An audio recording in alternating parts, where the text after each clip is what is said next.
بسم اللہ الرحمن الرحیم الحمدللہ رب العالمین والصلاة والسلام علی رسول الکریم۔ اوپر متن میں چل رہا ہے کہ لِأَنَّ مَنْ زَرَعَ الْإِحْنَ حَصَدَ الْمِحْنَ، یعنی پیچھے جو بیان کیا گیا کہ کوئی بھی بندہ جو سعادت پر فائز ہو اس کے لیے کچھ تو اس کے مداح ہوتے ہیں اور کچھ اس کے نقاد ہوتے ہیں۔ لِأَنَّ مَنْ زَرَعَ الْإِحْنَ، کہ جس نے، یہ اس کی دلیل ہے کہ جس نے کاشت کیا احن کو، احن ہے بغض، حسد المحنہ، تو پھر وہ کاٹے گا مشقتوں کو۔ فاللئیم یفدح، جو بندہ لئیم ہے، کمینہ ہے، وہ بگاڑ پیدا کرتا ہے۔ والکریم یصلح، اور جو کریم ہے وہ اصلاح کرتا ہے۔ اب یہ بات کو مختصر کرتے ہوئے جو قاری ہے، کتاب پڑھنے والا، اس کو وصیت کرتے ہیں۔ لیکن یا اخی بعد الوقوف علی حقیقت الحال والاطلاع علی ما حررہ المتاخرون، آگے المتاخرین کا تذکرہ ہے کہ لیکن اے میرے بھائی، حقیقت حال پر مطلع ہونے کے بعد، اور دوسرے نمبر پر جو متاخرین نے اپنی کتابوں میں لکھا ہے اس پر مطلع ہونے کے بعد تم یہ نتیجہ نکالو گے، یعنی اس کتاب کو کتنا تم نے مفید پایا ہے۔ باقی درمیان میں متاخرین کا ذکر کیا، یہ عام جو ہے وہ ضرورت پڑتی ہے کہ متقدمین کون سے ہیں اور متاخرین کون سے ہیں۔ انہوں نے یہاں پر متاخرین جو ہیں ان کی ایک لسٹ جاری کی، کا صاحب البحر، جس طرح کے صاحب البحر والنہر ہیں۔ تو صاحب البحر جو ہیں یہ ابن نجیم ہیں، زین ابن نجیم، اور صاحب النہر جو ہیں یہ عمر بن نجیم ہیں، یعنی یہ دونوں بھائی ہیں۔ وہ صاحب البحر یعنی بحر الرائق والے، شرح کنز الدقائق، زین بن نجیم، اور دوسرے النہر الفائق، وہ بھی اس کی شرح ہے کنز الدقائق کی، تو وہ ہیں عمر بن نجیم۔ اچھا جی، والفیض، صاحب الفیض یہ ابراہیم بن عبد الرحمن ہیں کرکی، اور والمصنف یعنی خود یہ تنویر الابصار کے جو مصنف ہیں امام طمرطاشی، وجدنا، اور ہمارے جد مرحوم وہ بھی اس کے اندر ہیں، شیخ محمد، جو کہ وقایا کے اشارے ہیں، اور عظمی زادہ روم کے علماء میں سے ہیں، اخی زادہ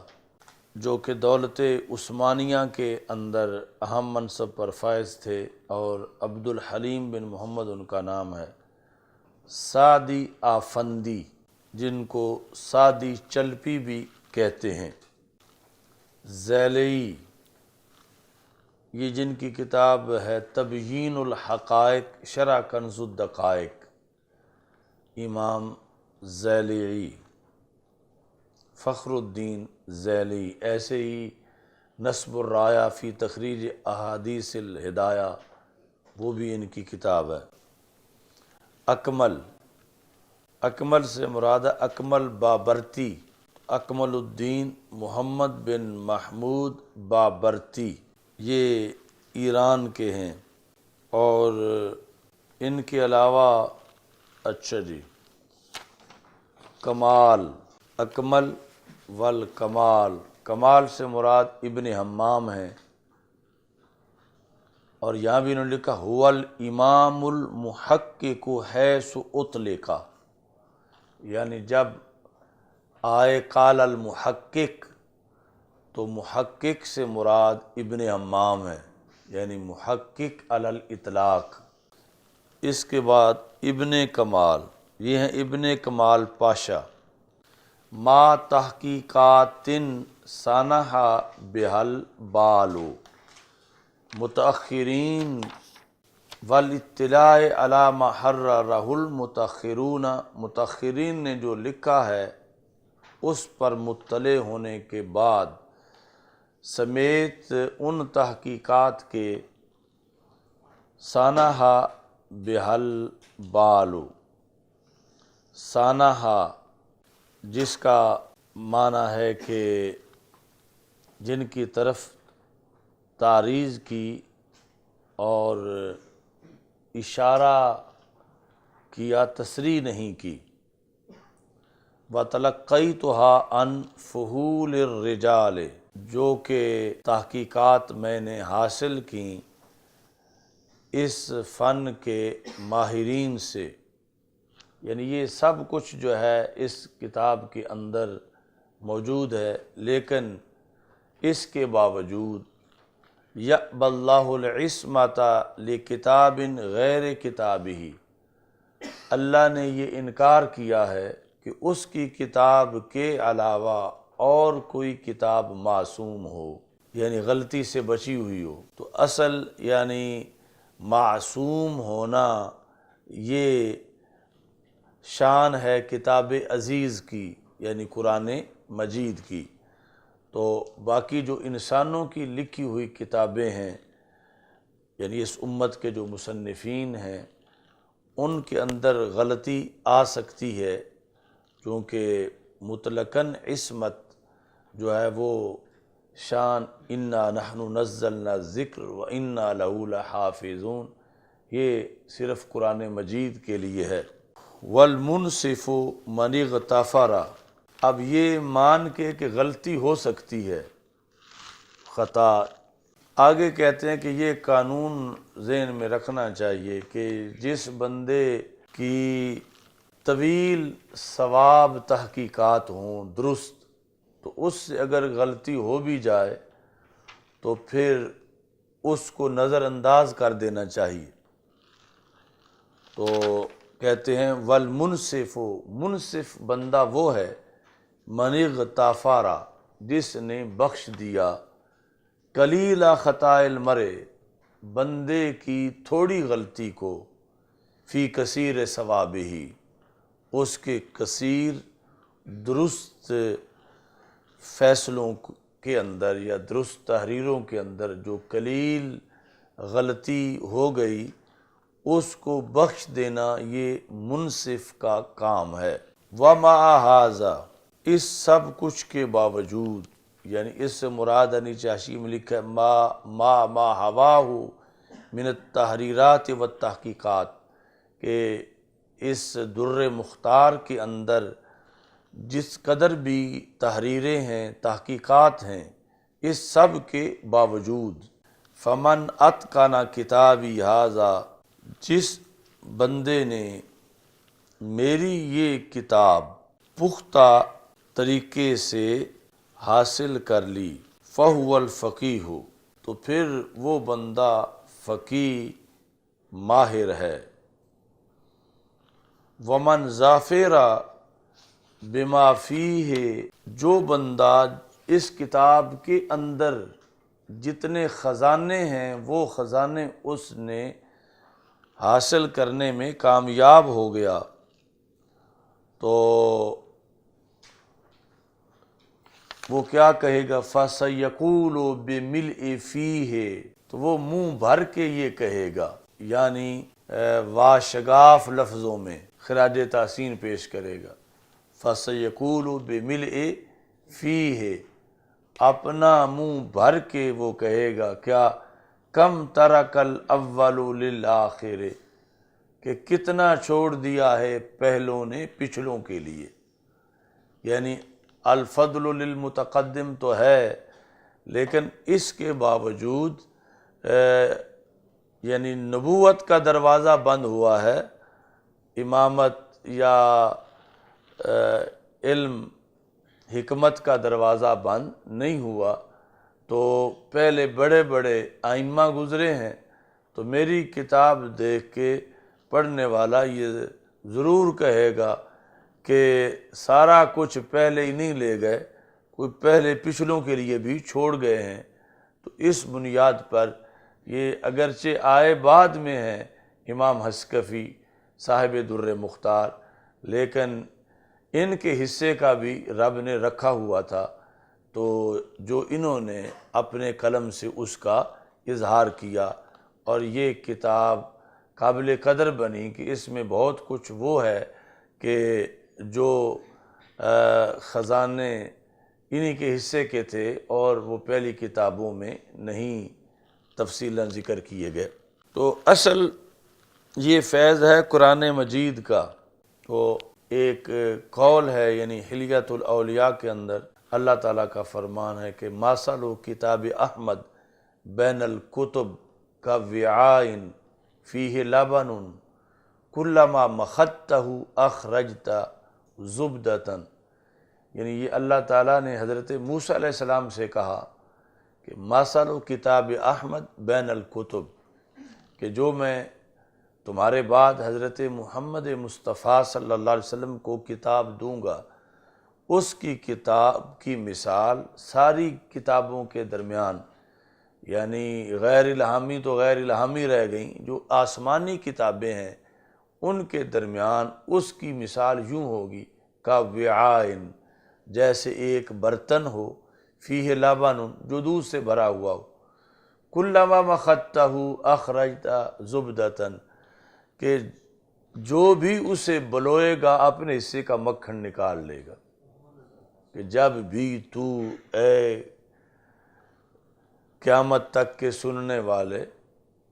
یعنی یہ نہیں کہ قرآن کا سارا مکھن تو نکل گیا، پیچھے رسی رہ گئی ہے، اور ہم 15ویں صدی میں آئے ہیں، ہم نے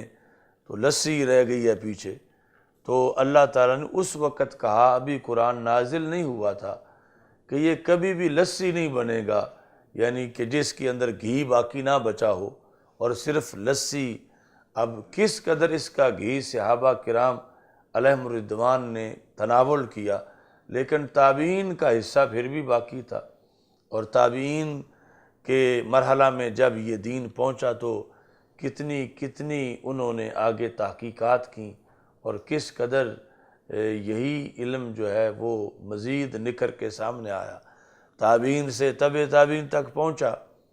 تو جس طرح وہ بخاری شریف میں لکھائے ہیں اس کے مراحل، تو پھر مزید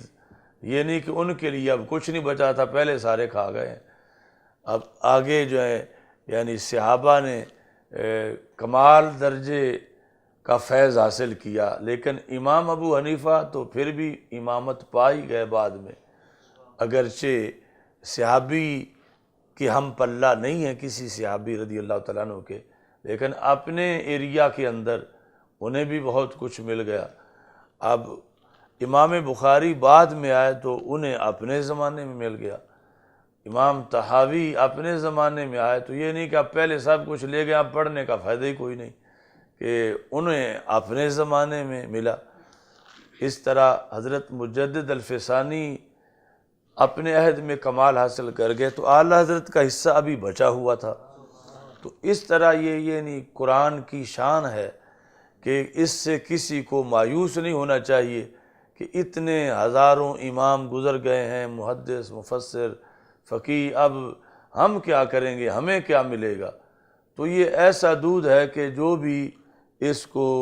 رڑکتا ہے، بلوتا ہے، اسے مکھن مل جاتا ہے اپنے حصے کا۔ تو اس لیے آپ حضرات کو بھی نا امید نہیں ہونا چاہیے کہ امامت کی ساری سیٹیں تو گزر گئی ہیں، تو اب ہمیں اس سے کیا ملے گا؟ تو جو بھی یعنی للہیت اور خلوص سے اس سمندر میں غوطہ لگائے گا تو یقیناً اس کو فیض ملے گا، اور کئی نئے آفاق، نئی جہتیں اور نئے انداز جو ہیں اس کے قیامت تک جو ہیں وہ ظاہر ہوتے رہیں گے۔ اس لیے انہوں نے یہ فرمایا کم ترک الاول للآخر، کہ یہ فیصلہ کرے گا پڑھنے والا کہ پہلوں نے پچھلوں کے لیے کتنا چھوڑ دیا تھا۔ ومن حصلہ فقد حصل لہ الحظ الوافر، جس بندے نے میری اس کتاب کو حاصل کر لیا، مطلب یہ ہے کہ صرف سرسری جائزہ نہیں لیا سروے اس کا طائرانہ نظر سے، بلکہ پورا گہرائی کے ساتھ اس کی علوم کو حاصل کیا، تو اس نے پھر بہت بڑا حصہ پایا، یعنی پا لے گا۔ لِأَنَّهُ هُوَ الْبَحْرُ لَكِنْ بِلَا ساحل، کیونکہ یہ کتاب ایک سمندر ہے، مگر ایسا سمندر کہ جس کا کنارہ نہ ہو، یعنی سمندر اور وہ بھی کہ جس کا کنارہ نہ ہو۔ اب یہاں بڑی مفید بحث ہے جو تقریباً یہاں کا ہی حصہ ہے، کہ متأخرین اور متقدمین کی کتابوں میں فرق کیا ہے۔ یہ اوپر ہیڈنگ بھی انہوں نے دیا ہوا ہے، اور صرف فرق نہیں، یعنی عمومی طور پر تو یہ آتی ہے بات ذہن میں، اور یہ طے شدہ ہے کہ فضیلت پہلوں کی ہے، امامت بڑی پہلوں کی ہے، اور عروج پہلے زمانے میں تھا۔ تو اس بنیاد پر جو متقدمین کی کتابیں ہیں وہ یقیناً بہت افضلیت والی ہیں اور بہت مفید ہیں، مگر کچھ چیزیں ایسی ہیں کہ زمانہ گزرنے کے ساتھ ساتھ خود ان کی افادیت ظاہر ہوتی ہے یا ضرورت اس وقت پڑتی ہے۔ اس بنیاد پر یعنی بعد والے افضل نہیں ہیں، لیکن وقت ایسا آیا کہ انہوں نے ایسے کام کی ضرورت کو محسوس کیا کہ متأخرین کی کتابیں بعض وجوہ میں متقدمین کی کتابوں پر فضیلت رکھتی ہیں۔ انہوں نے وہ فضیلت کی وجوہ بیان کی، یہ مانتے ہوئے کہ افضل وہی ہیں، لیکن یہ ایک وقت کی ضرورت تھی کہ جس کے پیش نظر جب وہ ضرورت پہلوں کے زمانے میں تھی نہیں، ضرورت ہی پیش آئی ہے بعد والوں کے زمانے میں، تو اس ضرورت کو پھر پورا انہوں نے اچھے طریقے سے کیا۔ تو آج ہم بعد والے جس وقت وہ متقدمین اور متاخرین دونوں کی کتابوں کو پڑھتے ہیں تو ہمارے لیے یعنی ہماری جو نئی ضرورت ہے اس کے پیش نظر پھر متاخرین کی کتابیں زیادہ مفید ثابت ہوتی ہیں۔ لیکن پھر بھی یہ کہتے ہیں کل بحر یسقیہ السحاب وما لہ فضل علیہ لأنہ من مائہ، یہ شعر لکھ کے کہتے ہیں کہ یہ متاخرین نے جو کچھ پایا آخر پایا تو متقدمین سے ہی ہے، تو ان کی فضیلت یوں ہی ہے کہ جس طرح سمندر پر بارش برس رہی ہو تو اس بارش کا کوئی کمال نہیں، کیونکہ وہ پانی تو سمندر سے ہی اڑ کے آیا تھا آبی بخارات کی شکل میں، اور پھر بادل بنے تھے اور پھر بارش ہو گئی، تو آخر تو تھا تو سمندر کا ہی، اور واپس پھر جو ہے وہ سمندر کی طرف لوٹا۔ تو اب فضل کتب المتاخرین علی کتب المتقدمین وانت تری کتب المتاخرین تفوق علی کتب المتقدمین، اے پڑھنے والے تم دیکھتے ہو کہ متاخرین کی کتابوں کو فوقیت حاصل ہے متقدمین کی کتابوں پر، حالانکہ افضل وہ ہیں اور کتابیں بھی ان کی افضل ہیں، لیکن پھر بھی ان کو فوقیت حاصل ہے کس کس بات میں؟ فی الضبط والاختصار وجزالۃ الالفاظ وجمع المسائل، چار باتوں میں متاخرین کی کتابوں کو متقدمین کی کتابوں پر فوقیت حاصل ہے۔ وہ 4 باتیں یہ ہیں کہ ضبط کے لحاظ سے، یعنی ایک ہے نا کہ ایک مسئلہ 2 گھنٹے میں بیان کیا جائے، اور دوسرا یہ ہے کہ اس کو جامع الفاظ میں آدھے گھنٹے میں اس کا خلاصہ بیان کر دیا جائے۔ تو متقدمین کا زمانہ اور تھا، اس وقت کے حالات جو تھے اور ضرورت جو تھی وہ تھا تفصیل کا، یعنی زمانہ کے کچھ باتیں جو بعد والوں کے لحاظ سے اب زائد محسوس ہوتی تھیں، اور ان کو جدا کر کے خلاصہ اگر بیان کیا جائے تو وہ زیادہ سامع کو فیض یاب کرتا تھا۔ تو اس بنیاد پر انہوں نے کہا ایک تو ضبط میں، دوسرا اختصار میں، تیسرا جچے تلے الفاظ کے لحاظ سے و جزالت الفاظ، و چوتھا کہ جمع المسائل، مسائل کا مجموعہ زیادہ ہے، زیادہ مسائل کا حل موجود ہے ان میں، متاخرین کی کتابوں میں، کہ صدیاں گزرنے سے، مرور زمانہ سے مسائل زیادہ جنم لیا انہوں نے، اور پھر وہ زیادہ حل ہوئے، تو پھر اس میں خلاصہ اختصار بھی ہے اور مسائل کا حل زیادہ ہے۔ اچھا، اب اس کی وجہ بیان کرتے ہیں، یعنی عیب لگائے بغیر متقدمین کو، لأن المتقدمین کان مصرف اذہانہم الی استنباط المسائل، کہ متقدمین کے ذہنوں کا مصرف استنباط مسائل کی طرف تھا، بلا تشبیہ و تمثیل، یعنی جس طرح ایک دیوار قلعے کا ڈھانچہ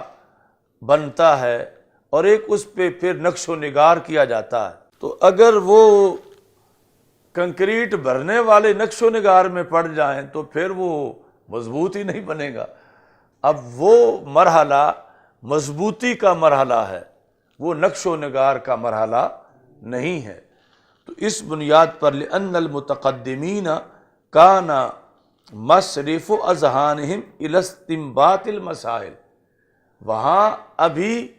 مسائل کے استنباط کا تھا، یہ نہیں کہ لفظ خوبصورت لگائے جائیں، اصل یہ ہے کہ مسائل اچھی طرح حل کیے جائیں، یہ زمانہ تھا۔ وتقویم الدلائل، اور دلائل کو قوی کرنے کا زمانہ تھا۔ فالعالم المتأخر یصرف ذہنہ الی تنقیح ما قالوہ، یہ جو متأخر عالم ہے اب اس کا وہ کام تو سارا کیا ہوا اس کے پاس آ گیا ہے، اس کا ذہن اس سے فارغ ہے، اب یہ جو ہے وہ تنقیح کے لیے اپنا ذہن لگاتا ہے، کیونکہ استنباط تو پہلے ہو چکا ہے۔ تو عالم متأخر خرچ کرتا اپنے ذہن کو اس کی تنقیح کے اندر جو پہلے کہہ گئے ہیں، یعنی مشکلات سے، سمندر سے غوطے لگا کے موتی نکال کے وہ رکھ گئے ہیں، پچھلا جو ہے وہ جھاڑ کے موتی تھوڑا بہت کر کے اس طرح چھنڈ کے ان کو یہ بوریوں میں ڈال رہا ہے، تو اصل مشکل کام اگر وہ نہ ہوا ہوتا تو یہ پھر اس کو موقع آسانی والا کیسے ملتا۔ تو اب اس نے آ کر یہ کیا الی تنقیح ما قالوہ، جو انہوں نے کہا تھا اس کی تنقیح کے اندر انہوں نے پھر اپنا ذہن خرچ کیا۔ وتبیین ما اجملوہ، اور جو متقدمین نے مجمل باتیں چھوڑی تھیں کہ اس وقت ان کی تفصیل کی ابھی ضرورت ہی نہیں تھی، تو انہوں نے پھر ان باتوں کو بیان کیا جو متقدمین نے مجمل چھوڑی تھیں کہ اس وقت ابھی ضرورت نہیں تھی، یعنی وہ سبق ابھی اس وقت کا تھا نہیں۔ مثال کے طور پر بلا تشبیہ و تمثیل کہ ایک ہے، یعنی یہ جو صرف کے قوانین ہیں ناقص کے، ان کو لگا کے پھر آگے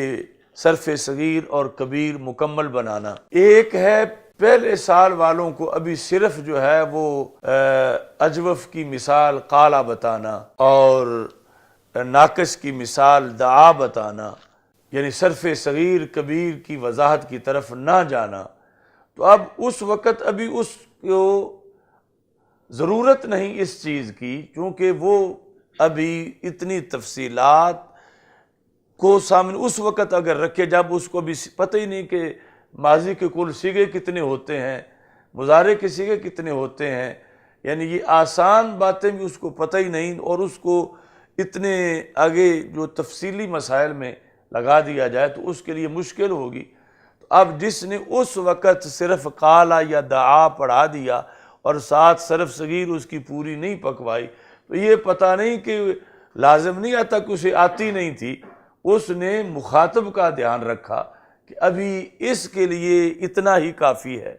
تو حالات جس طرح کے تھے تو متقدمین نے مجمل رکھا، بہت سی چیزوں کو تفصیل وہ بھی کر سکتے تھے، مگر اس وقت ابھی ضرورت نہیں تھی، اور آگے جب مرور زمانہ کے ساتھ ضرورت پڑ رہی تھی تو پھر متاخرین نے اس مجمل کا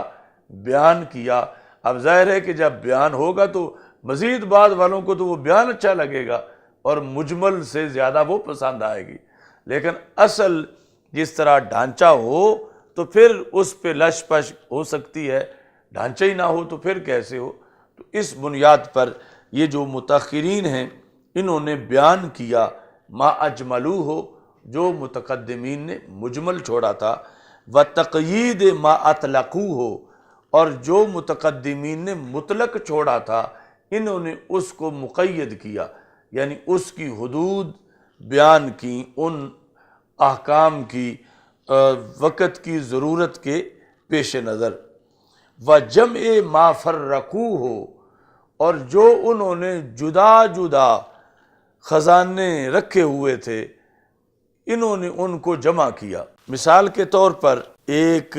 ٹرک جو ہے وہ کسی کا سامان اٹھا کے جا رہا ہے اور وہ چاہتا ہے کہ میں اپنے سامان کو اس سے اتاروں، اور وہ کھڑا نہیں ہو رہا تو تیزی سے یہ اتارتا ہے، یا پیچھے آہستہ آہستہ وہ چل رہا ہے، جس طرح کہ یہ گنے کھینچتے ہیں ٹرالیوں سے، تو بلا تشبیہ و تمثیل، اس لیے پہلے وہ مثال دی ٹرک والی کہ اپنا سامان جو ہے، تو اب وہ کھینچتے وقت جو ہے یہ ہے کہ کوئی دائیں پھینک رہا ہے، کوئی بائیں پھینک رہا ہے، یعنی اس وقت مقصد اگلے سے کوئی موقع گزر رہا ہے، ورنہ وہ چلا جائے گا کہ جتنا حاصل کر سکتے ہیں وہ جیسے بھی پھینکیں، دائیں پھینکیں یا بائیں، وہ حاصل کریں، اصل یہ مقصد ہے۔ اس کے بعد ہے کہ اسے محفوظ کر کے رکھنا، اس کو سنبھالنا، سمیٹنا۔ تو اس واسطے متاخرین تو سمندر سے غوطے لگا لگا کے موتی نکال نکال کے پھینکتے جا رہے تھے کہ یہ وقت گزر گیا تو بعد والوں کے لیے تو ڈبکی لگانا ہی بڑا مشکل ہوگا۔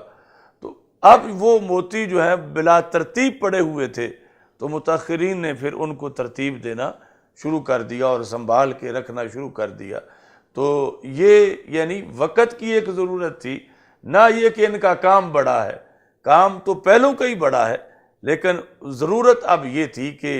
اب وہ ساری جو خزانے ہیں ان کو ترتیب دی جائے اور محفوظ کیا جائے۔ تو وَجَمْعِ مَا فَرَّقُوهُ ہو، جو انہوں نے جدا جدا چیزیں رکھی ہوئی تھیں ان سب کو ایک چھت کے نیچے لے آئیں، کیونکہ اس وقت جدا جدا رکھنا ایک ضرورت تھی کہ اگر ایک چیز حاصل ہوئی وہ رکھنے کے لیے آ جائیں واپس تو پیچھے سے نقصان بہت زیادہ ہو جائے گا کہ دوبارہ جا کے حاصل کر، تو جیسے نکلتی ہے وہیں وہ رکھ دیں، پھر سب اکٹھی کر کے ایک چھت کے نیچے آئیں۔ تو یہ ہے کہ ان متاخرین نے جو انہوں نے جدا جدا چیزیں رکھی ہوئی تھی متقدمین نے، انہوں نے اس کو جمع کیا۔ واختصار عباراتہم، پھر انہوں نے ان کی عبارتیں جو ہیں ان کو مختصر کیا، یعنی انہوں نے اس وقت چونکہ زیادہ توجہ اصل مفہوم معنی کی طرف تھی اور ادھر توجہ کم تھی کہ یہ جو مفہوم ہے 2 لائنوں کی جگہ آدھی لائن میں بھی ادا ہو سکتا ہے۔ تو پچھلوں نے اس پر پھر کام کیا کہ جو لمبی عبارتیں تھیں، جہاں چھوٹی عبارت میں بھی مسئلہ حل ہو سکتا تھا تو ان کو مختصر کیا۔ وَبِيَانِ مَسْتَقَرَّ عَلَيْهِ الْأَمْرُ مِنْ اخْتِلَافَاتِهِمْ، تو متقدمین کے جب مسائل میں آپس میں اختلافات ہوئے، اس وقت ابھی پروسیس سے چیز گزر رہی تھی، اور اب متقدمین کا زمانہ گزرنے کے بعد اب وہ صورت آ چکی تھی کہ ایک نے اعتراض کیا، دوسرے نے جواب دیا، پھر اعتراض ہوا، پھر جواب، اس میں کئی سال گزر گئے، صدیاں گزر گئیں، تو اب وہ سارا بالآخر جو نتیجہ نکلنا تھا وہ نکل چکا تھا۔ اس بنیاد پر متاخرین کو یہ تھا کہ اب ہم جس پر سب آ کے متفق ہو گئے، ہم وہ چیز فوراً جو ہے وہ سامعین کو فاسٹ فوڈ کی طرح دے دیں کہ ضرورت بڑی ہے آگے، اور جلدی جلدی یہ کچھ نہ کچھ کھائیں چونکہ ان عوام کو بھوک لگی ہوئی ہے۔ تو اس بنیاد پر پھر انہوں نے یہ کام بھی کیا کہ اب جس پر آ کر امر پکا ہو چکا ہے تو وہ فیصلہ لوگوں کو سنا دیں، عام لوگوں کو، اگرچہ ماہرین کو تو پھر یہ بھی ضرورت ہے کہ اس میں کیا کیا بحث ہوئی، پہلے کیا تھا، پھر کیا بنا، پھر مزید تحقیق سے کیا نتیجہ نکلا، پھر آگے کیا بنا، لیکن جس نے عمل کرنا ہے اس کو تو فوراً یہ ہے کہ اب یہ حرام ہے یا حلال ہے، جائز ہے یا ناجائز ہے، مجھے یہ پتہ چلے۔ تو اس بنیاد پر پھر انہوں نے وہ جو جس پر امر آ کے مستقر ہو چکا تھا اس کو پھر بیان کیا، اور یہ بڑا فائدے کا کام تھا کہ اتنے لمبے چوڑے اختلافات کے بعد کا جو رزلٹ تھا وہ اگر اختلافات مثلا بیان ہوتے ہیں 4 ہفتے میں اور وہ رزلٹ 15 منٹ میں بیان ہو جاتا ہے، تو اس میں بعد والوں کے لیے تو اس میں فائدہ تھا کہ وہ 15 منٹ کا خلاصہ ان کو دے دیا جائے۔ تو یہ ہے واختصار عباراتہم و بیان مستقر علیہ الامر من اختلافاتہم، ان کے اختلافات کے بعد، یعنی اختلاف، یہ اختلاف امتی رحمتن، کہ جس میں بیٹھے ہیں محققین اور ہمت لڑا رہے ہیں کہ جو بھی آیت آتی ہے اس مسئلے کے مطابق، جو حدیث آتی ہے، جو خلفائے راشدین کے فیصلے معلوم ہے کسی کو، جو صحابہ رضی اللہ تعالیٰ عنہم کے فیصلے ہیں، جو تابعین کے اقوال ہیں، یہ سارے بیٹھ کے یعنی اس پر، یعنی جو اصل فن تھا مناظرہ کا کہ توجہ المتخاصمین فی النسبت اظہار للصواب، اس کے پیش نظر کہ کوئی بھی پہلو خوابیدہ اور پوشیدہ نہ رہ جائے، ہر دلیل اپنی طرف سے کوشش کر کے پیش کی جائے۔ تو یہ مرحلہ اختلاف کا گزر چکا تھا کہ ایک دوسرے کی بات سے مطمئن ہوا، دوسرا تیسرے کی بات سے مطمئن ہوا، اور محض علمی طور پر بحث ہو رہی تھی۔ تو اب نتیجہ جو نکلا، تو اس نتیجے کو انہوں نے پھر امر چونکہ مستقر ہو چکا تھا، اب پیچھے کوئی کسر نہیں رہ گئی تھی کہ کوئی ایسی آیت ہو کہ جو انہیں پتہ نہیں چلی بعد والے کو پتہ چلی، یا کوئی ایسی حدیث ہو جو ان سارے ماہرین اور حفاظ حدیث کے پاس تو نہیں تھی، اب اچانک رونما ہوئی، تو ایسا تو ہے نہیں۔ تو اب وہ مرحلہ گزر چکا تھا، نتیجہ ثابت ہو چکا تھا، تو اس بنیاد پر انہوں نے وہ نتیجہ اپنی کتابوں میں لکھا۔ تو اس بنیاد پر متاخرین کی کتابیں مزید متاخرین کے لیے جو بعد والے ہیں ان کو زیادہ اچھی لگنے لگیں کہ اس میں تھوڑے ورقے پڑھنے سے زیادہ معلومات جو ہیں وہ ہمیں حاصل ہو جاتی ہیں۔ اچھا جی، فہوا، اب انہوں نے مثال دے کے سمجھایا، کماشطۃ عروس، کتنی جامع مثال ہے، رباہا اہلہا حتی صلحت للزواج، تزینہا وتعرضہا علی الازواج وعلی کل فالفضل للاوائل۔ تو کا معاشیتات عروسن، جس طرح دلہن کا بناؤ سنگھار کرنے والی عورت ہے، یعنی دلہن کو کنگھی پھیرنے والی، مراد یعنی یہ آج کے جو ناجائز بیوٹی پارلر ہیں، یعنی اس سے ہٹ کر کہ جب دلہن کو رخصت کیا جاتا ہے تو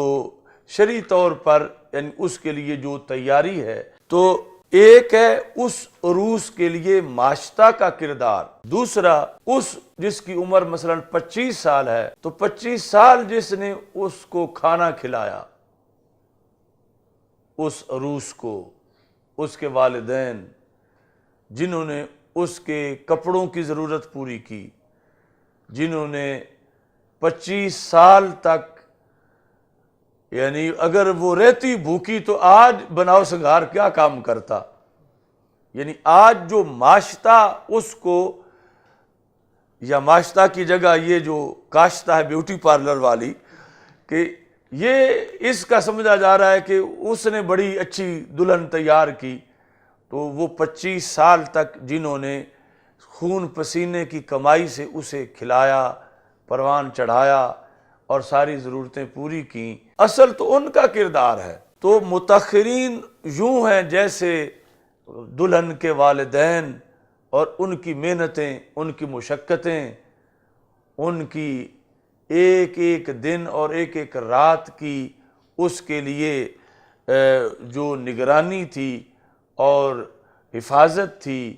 اور اس کی تربیت اور تعلیم اور اس کی غذائیت، یہ ساری چیزیں تھیں۔ یہ ماشطہ تو اب آئی ہے چند گھنٹوں کے لیے، تو یعنی یہ مثال دے رہے ہیں کہ دلہن کو تیار کرنے والی جو بیوٹی پارلر والی ہے، اس سے پہلے بڑا کردار اس دلہن کے لیے ادا ہو چکا ہے، تو تب اس ماشطہ کی باری آئی ہے یا اس کا کوئی فائدہ ہے۔ اور اگر اس وقت وہ کردار ادا نہ کرتے تو یہ نوبت ہی نہ آتی اور نہ اس کا کوئی کمال ماشطہ کا ظاہر ہوتا۔ تو کہتے ہیں کماشطات عروسن، عروس جو ہے وہ دلہن دولہا دونوں کے لیے بولا جاتا ہے۔ رباہا اہلہا، پالا تو اس کو اس کے اہل نے، یہ بیوٹی پارلر والی نے نہیں پالا اس کو، پالا اس کو اس کے اہل نے، حتی صلحت للزواج، یہاں تک کہ وہ زواج کے قابل ہوئی۔ تزینہا، یہ اب ماشطہ کی طرف راجع کہ وہ اسے زیب و زینت دے رہی ہے۔ تعرضہا علی الازواج، آگے پھر اس کی رخصتی ہوگی، تو اب آ کر مقام جو ہے یعنی لوگوں کے سامنے تو اس کا کمال ظاہر ہو رہا ہے، یعنی اس کے خامد کے سامنے ماشطہ کا، اور اصل یہ ہے رباہا اہلہا، اس کے اہل نے اس کی تربیت کی، اس کو پالا، گرمی سردی میں اور ہر قسم کے حالات میں اس کی حفاظت کی۔ تو اس بنیاد پر مفید ہونا کتابوں کا، متاخرین کی کتابوں کا، یہ اپنی جگہ ہے اور اس کا بھی انکار نہیں ہو سکتا، لیکن پھر بھی الفضل للمتقدم، انہوں نے کہا کہ وَعَلَىٰ كُلٍّ فَالْفَضْلُ لِلْأَوَائِلِ، فضل پہلوں کے لیے ہی ہے، فضیلت پہلوں کے لیے ہی ہے۔ کما قال القائل، جس طرح کے قائل نے کہا، کالبحر یسقیہ السحاب وما لہ، یعنی ہر اس موقع پر کہ جہاں کوئی فرع اصل کو نواز رہی ہے بظاہر، تو اصل میں فیض وہ اصل کا ہی ہے، فرع کا نہیں ہے، یعنی اصل فیض جڑ کا ہے، ٹہنی کا نہیں ہے۔ لیکن آنکھوں کے سامنے تو ٹہنی ہی سرسبز و شاداب ہے، آنکھوں کے سامنے تو پھول ٹہنی پہ ہی لگے ہوئے ہیں، اور آنکھوں کے سامنے تو خراج تحسین ٹہنی کو ہی پیش کیا جا رہا ہے، اور جڑ تو ہے ہی چھپی ہوئی، نظر ہی نہیں آ رہی۔ اور قصیدے ٹہنی کے پڑھے جا رہے ہیں اور جڑ کا کسی کو پتہ ہی نہیں کہ اس بیچاری نے کتنی مشکل سے نیچے سے پانی جذب کر کے اوپر پہنچایا، تو پھر پھول کھلا اور پھر ہریالی آئی۔ تو اس واسطے یعنی جتنا بھی متاخرین کر لیں اور جس قدر بھی فوائد ان کی کتابوں کے ہوں، لیکن اصل جو فضیلت ہے وہ انہی کی ہے جن کی حیثیت جڑ جیسی ہے۔ انہوں نے مثال ماشطہ کی دی، تو اس کی اہم مثال یوں بھی دی جا سکتی ہے کہ مثال کے طور پر یہ جو ڈنر سیٹ ہیں، ڈنر سیٹ بڑے خوبصورت برتن، کھانا پک جانے کے بعد جب ڈونگوں میں پہنچا اور آگے پھر تمہارے سامنے میز پہ پلیٹیں اور مختلف قسم کے برتن، کوئی شیشے کے کوئی پتھر کے پڑے ہوئے ہیں، تو ڈونگا بڑا خوبصورت ہے اور اس میں بہت اچھا قورمہ ہے اور خوشبوئیں آ رہی ہیں، اور آپ کی آنکھ پلٹ پلٹ کے ڈونگے کو دیکھتی ہے۔ آپ کے ذہن میں اس بیچاری دیگ کا خیال ہی نہیں آتا جو کسی کونے میں سیاہ پڑی ہوئی ہے۔ یعنی اصل آگ تو اس دیگ نے برداشت کی، اگر وہ دیگ آگ پہ نہ چڑھتی تو یہ ڈونگا کیا کر لیتا تھا؟ یعنی اس کی تو یہ حیثیت ہی نہیں کہ یہ آگ برداشت کر کے، یہ تو چند شعلوں سے ٹوٹ جاتا۔ اگرچہ اب بڑا لش پش ہے یہ نظر آ رہا ہے، لیکن اصل تو وہ بیچاری دیگ ہے کہ جس کو نیچے سے آگ اندر جو ہے وہ جذب کر کر کے لوہا آگے منتقل کر رہا تھا گرمی کو، تو پھر جا کے گوشت نرم ہوا، پھر جا کے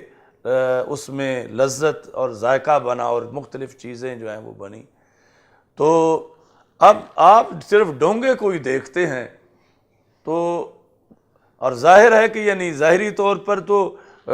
چمچہ کا بھی تعلق ڈونگے کے ساتھ ہی ہے، مگر چمچے اور ڈونگے دونوں کو پتہ نہیں کہ پیچھے دیگ بیچاری کی داستان کیا ہے، کہ اس نے کتنی مشکلیں برداشت کیں، اور پھر اس کا تو سب کچھ سیاہ ہوا پڑا ہے، اور ادھر یہ جو ہے وہ چمک مار رہا ہے ڈونگا، کیونکہ اس کو کوئی بوجھ نہیں اٹھانا پڑا اور آگے مخدوم بن گیا ہے، اور اب اس کو جو ہے وہ خراج تحسین پیش کیا جا رہا ہے اور اس سے رابطہ رکھا جا رہا ہے، اور بار بار اپنی ضرورت پوری کرنے کے لیے اس کی طرف ہی توجہ کی جا رہی ہے کہ اس سے اور ڈالا جائے، اس سے اور ڈالا جائے، اور وہ دیگ بیچاری گمنامی میں پڑی ہوئی ہے۔ تو اس طرح یعنی متقدمین کا اتنا بھرپور کام، اب بلا تشبیہ و تمثیل، یہ نہیں کہ شرط میں مثال میں اضطراد نہیں ہوتا کہ کہے کہ وہ کالے پڑے ہوئے ہیں، یعنی وہ محنت مشقت انہوں نے کی، اور سامنے میز پہ تو ڈونگا بیٹھا ہوا ہے اور وہ اس دیگ کو تو کسی نے میز پہ رکھا ہی نہیں، اور نہ کوئی اس کی طرف، جن ہزار بندے نے بیٹھ کے ڈونگوں سے کھانا کھایا ہے ان میں سے ایک نے بھی جا کے دیگ کو دیکھا ہی نہیں کہ جس کی ساری قربانی تھی، اور جس سے تو ایسے ہی یعنی متقدمین کے لیے جو متاخرین تھے، اور ہمارے لیے تو وہ متاخرین کے متاخرین بھی متقدمین ہی ہیں، کہ مثلا ہمارے اساتذہ کے اساتذہ، یعنی وہ کہ جو گمنامی میں زندگی بسر کر گئے، اور آج یعنی لوگوں کو آج کی حالات میں ان کا شاید نام بھی نہ آتا ہو، لیکن انہوں نے تو اپنے آپ کو آگ پہ دیگ کی طرح پگھلایا، اور پھر یہ ڈونگے تیار ہوئے، اور آگے پھر ڈونگوں سے چمچوں کا رابطہ ہوا، اور آگے دسترخوان سجا اور لوگ جو ہیں وہ فیض یاب ہوئے۔ تو اس بنیاد پر یعنی ان علمی دیگوں کو یاد رکھنا چاہیے اور ان کا کردار ذہن میں رکھنا چاہیے کہ انہوں نے کتنی مشکل برداشت کی اور کیسے حالات میں یہ ان کا طویل زمانہ گزرا آگ پر، تو پھر جا کے یہ کھانا پکا، تو اگر اس وقت وہ سو جاتے، اس وقت وہ آگ پہ نہ چڑھتے اور اس وقت ان کے اندر گوشت نہ ڈالا جاتا اور سارا مسالے وغیرہ کا اہتمام، تو آج کے حالات کے لیے کھانا کیسے تیار ہوتا۔ تو اس میں کوئی شک نہیں کہ پکا ہوا کھانا وقت کی ضرورت پوری کر رہا ہے، لیکن وہ جو جس دیگ میں پکا ہے اس کا ایک اپنا مستقل بنیادی اور اہم کردار ہے۔ ایسی اس کی مثال یہ بھی ہے کہ ایک تمہارے سامنے برج ہے، ٹاور بنا ہوا، 80 منزلہ، 100 منزلہ، یا 2 منزلہ ہی ہو یا 1 منزلہ ہی، جس کے اوپر اچھے اچھے جنگلے بنے ہوئے ہیں، بڑی خوبصورت بالکونیاں، یہ وہ سب آپ دیکھتے ہیں تو اش کر اٹھتے ہیں کہ کتنا اچھا ڈیزائن ہے کوٹھی کا، کتنا خوبصورت جو ہے اس پہ ٹائل لگی ہوئی ہے، اور کس قدر اس پر جو ہے وہ مینا کاری ہے، شیشے کا کام ہے۔ لیکن یہ سارا محل جن اینٹوں پر کھڑا ہے وہ تو بیچاری نیچے دبی ہوئی ہیں، یعنی ان کو نہ کسی نے پالش کیا ہے، ان کی نہ کسی نے تصویر بنائی ہے، اور ان پہ نہ کوئی نقش و نگار ہے، اور ان پر ٹھہر کر نہ کسی کی نظریں رک گئی ہیں کہ کمال اینٹیں ہیں، وہ تو ہیں ہی دبی ہوئی نیچے، لیکن بوجھ سارا انہوں نے ہی سنبھالا ہے۔ اگر اس مرتبے پر کوئی چیز نیچے نہ ہوتی تو یہ دیوار کہاں کھڑی ہوتی، اوپر اس کی چھت کیسے پڑتی، اوپر اس کے جنگلے کیسے بنتے، یا کئی منزلہ کیسے بنتی۔ تو اس بنیاد پر یعنی اصل وہ لوگ ہیں جو بنیادوں میں دب چکے ہیں اور انہوں نے سارے بوجھ اٹھائے ہیں، اور پھر آج کے جنگلے اور بنگلے جو ہیں وہ نظر آ رہے ہیں، جو ٹی وی پہ آئیں، جو نیٹ پہ آئیں، جن کی فلمیں بنیں، جن کی تشہیر ہو، جن کو لوگ خراج تحسین پیش کریں۔ تو اصل خراج تحسین ان اینٹوں کا ہے جو بنیادوں میں موجود ہیں اور تھکی نہیں ہیں، آج بھی بوجھ اٹھائے ہوئے ہیں، اور ان پر آج کی عمارت کا سارا دار و مدار ہے۔ اگر وہ اس وقت بوجھ اٹھانے سے کترا جاتی یا یہ کہتی کہ ہماری بھی تشہیر چاہیے، ہمیں بھی کسی شو کیس میں رکھو، یہ نیچے جو ہے وہ نہ لگاؤ، کوئی اور آ کے نیچے لگے، تو پھر کس طرح یہ سلسلہ قائم ہوتا۔ تو ان لوگوں نے اپنے عہد میں اپنے اپنے لحاظ سے قربانیاں دیں اور اپنی اپنی جہت میں متقدمین بنے، تو آج ہم ہیں، اور ہمیں پھر کہیں اینٹ بننا پڑے گا تو تب جا کے اگلے جنگلے بنیں گے۔ اور اگر جو ہے وہ مثلاً یہ دور ہے کہ نیچے تو کچھ بنیادیں بن گئی ہیں، اوپر دیواریں ہیں، اور ایک عہد گزرا کہ ارد گرد ساری زمین ہی اونچی ہو گئی ہے، اب اس کے اندر بھرتی ڈالنی پڑے گی، یہ مکان گہرا ہو گیا ہے، تو اب یہ سارا نیچے دبے گا تو پھر اس کے اوپر جو ہے کچھ نظر آئے گا اور کچھ بنے گا۔ تو اس طرح بھی پھر زمانہ آ جاتا ہے کہ پھر آ کے یہ جنگلے بنگلے جو ہیں ان کو پھر وہ کردار ادا کرنا پڑتا ہے بنیاد کی اینٹوں والا، تاکہ آگے پھر جو مزید حالات ایسے آگے ہیں، اب یہ نہیں کہ وہ ضائع ہو چکے ہیں، یعنی فکری طور پر یہ ہے کہ جس طرح ارد گرد جب ساری آبادی اونچی ہو جاتی ہے تو درمیان میں جو پرانا گھر جو ہے وہ بڑا گہرا ہو جاتا ہے کہ اب اس میں آ کے پانی کھڑا ہو جاتا ہے، اب وہ استفادہ صحیح نہیں ہو سکتا، تو پھر وہاں پھر ایک مزید مرحلہ آ جاتا ہے دباؤ کا کہ ان کو بھی اب دبا دو، اب اس کے اوپر جو ہے وہ پھر اور جو ہے لوگوں کے سامنے ان کی افادہ کے لیے، استفادہ کے لیے سلسلہ چلے گا۔ تو یہ ایک متاخرین متقدمین کا تعلق ہے۔ تو فضیلت پہلوں کی ہے، کل بحر یسقیہ السحاب وما لہ فضل علیہ لأنہ من مائہ، کہ آسمان کے نیچے بادل برس رہا ہے، پانی گر رہا ہے، اور کوئی کہے کہ یہ سمندر جو ہے اس کا کیا ہے، پانی تو بادل سے آ رہا ہے، تو یہ تو وصول کر رہا ہے، اصل دینے والا تو بادل ہے، یہ تو خود لینے والا ہے۔ تو شاعر کہتا ہے کہ نہیں، اس بادل کی فضیلت اس سمندر پر نہیں۔ کیوں؟ اگرچہ آج یہ برس رہا ہے، لیکن کل یہ بنا تب تھا جب سمندر سے ہی پانی اوپر گیا تھا آبی بخارات کی شکل میں، تو تب بادل بنا تھا۔ تو اصل فضیلت سمندر کی ہی ہے کہ جس کا پانی اوپر گیا اور پھر اس کو یہ شان ملی کہ وہ برسنے لگا اور نیچے آ رہا ہے اور ضرورت پوری کر رہا ہے۔ اچھا جی، اب اس میں انہوں نے یہ کہا لیکن بلا ساحل، کہ یہ سمندر ہے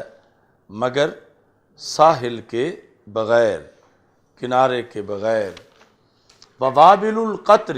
غیر انہ متواصل، یہ بارش کی پھوار ہے، ہاں یہ ہے مسلسل۔ ویسے تو آتی ہے نا پھوار، ایک بار جو ساون کا بادل ہے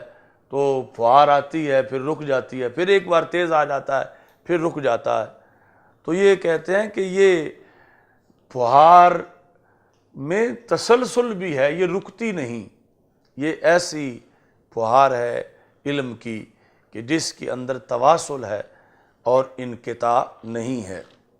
باقی یہ متقدمین اور متاخرین یہ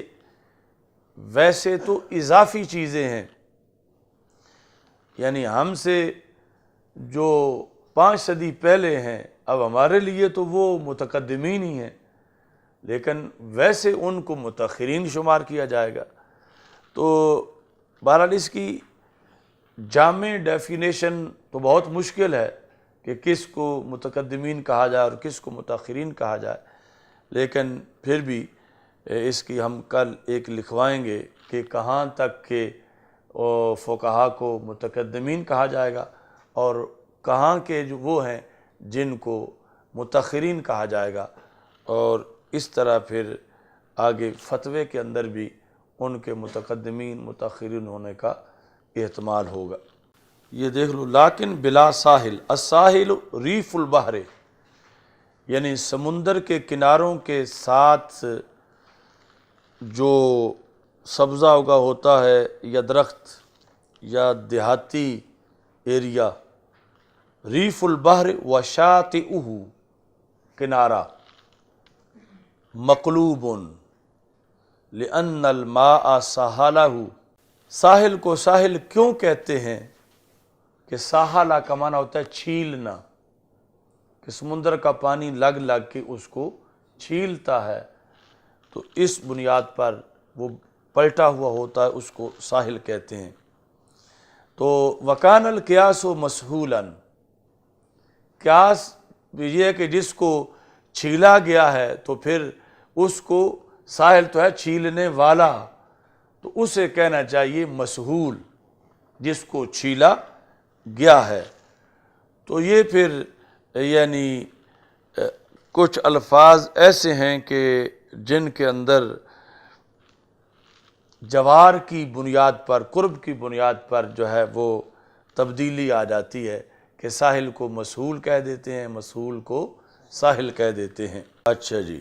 وَإِذَا كَانَ لَا سَاحِلَ لَهُ فَهُوَ فِي غَايَةِ الاتساع، تو جب سمندر کا ساحل ہی نہ ہو تو پھر وہ بہت زیادہ کھلا ہوتا ہے۔ تو اس بنیاد پر جو ہے یہ پھر کمال کا ذکر ہے، یہ نہیں کہ کوئی کہا جائے یہ سمندر اچھا ہے اس کے تو کنارے ہی نہیں، پھر ناقص سمندر ہے، کیونکہ سمندر کے لیے تو کناروں کا ہونا ضروری ہے۔ تو یہ انہوں نے عیب بیان نہیں کیا بلکہ کمال بیان کیا کہ سمندر میں کمال ہے وسعت، اور جب کنارے ہوں تو پھر اتنی وسعت نہیں ہوتی جتنی تب ہوتی ہے جب کنارے نہ ہوں۔ تو اس واسطے بحر لا ساحل لہ، کہ ایسا سمندر کے جس کا کوئی ساحل نہ ہو۔ اچھا جی، ایسے ہی پھر وابل جو ہے